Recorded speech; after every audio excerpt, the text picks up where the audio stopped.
All right, let's talk about something that happens all the time in huge construction projects. Timing is, well, it's everything. But what do you do when one big piece of your project is ready to roll, but the rest is still months away? This is where a really powerful concept called partial possession comes into play. So let's jump right in and see how this thing actually works. So let's put you in the driver's seat for a second. Imagine you're building a massive new manufacturing plant. The main facility, the part that actually makes you money, is done. It's gleaming, it's ready to power up and start generating revenue. But the office building next door, the landscaping, still a total construction zone. So what's the move? Do you really have to let that multi-million-dollar asset just sit there collecting dust while you wait for everything else to be perfect? It's a super common problem, and honestly a very expensive one for project owners.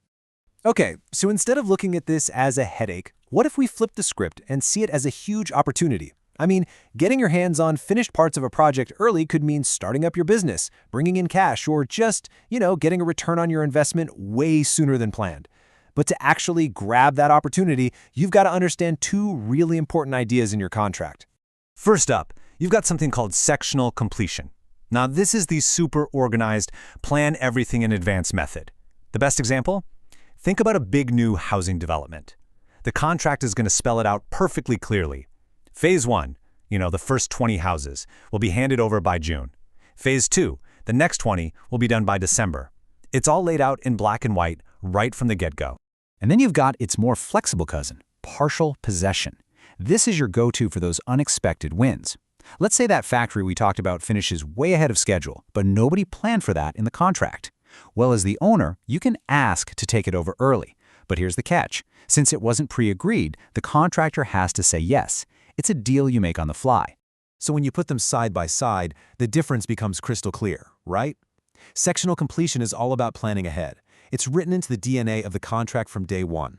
Partial possession, though, that's all about being adaptable. It's a conversation, a negotiation that happens right in the middle of the project.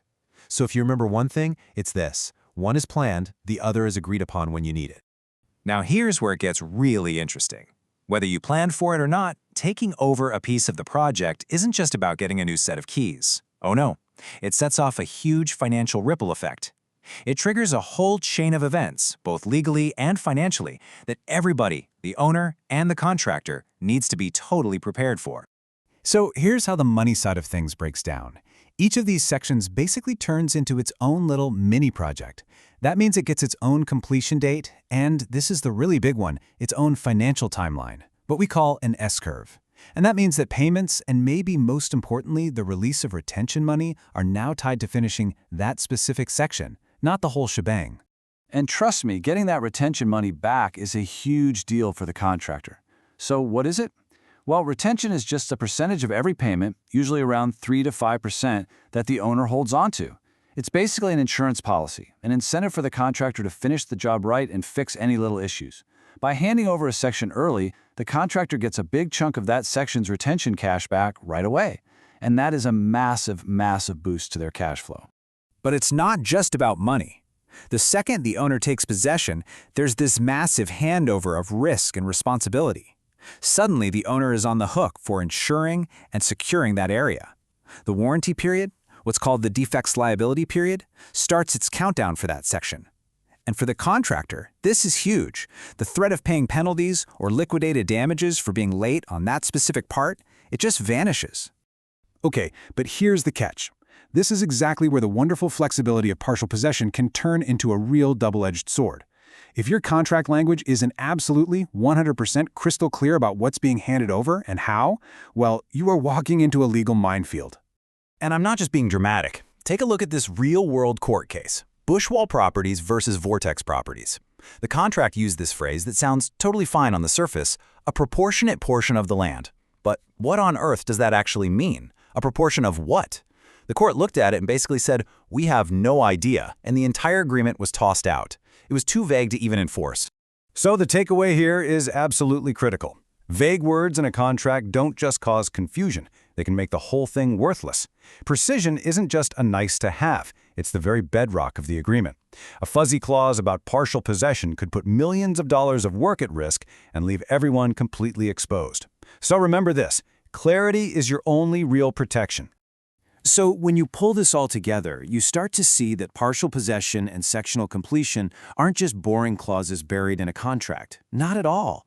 They're actually powerful strategic tools in your toolkit. For the owner, they're a way to unlock value way ahead of schedule. For the contractor, they're a way to get paid faster and lower their risk.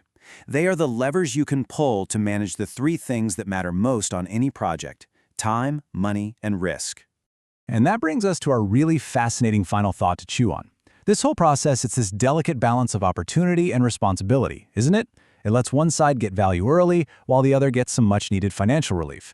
But as all that risk shifts from the contractor to the owner, it really makes you think. In this incredibly complex world of modern construction, who should really get the upside of the reward, and who should have to carry the weight of the risk?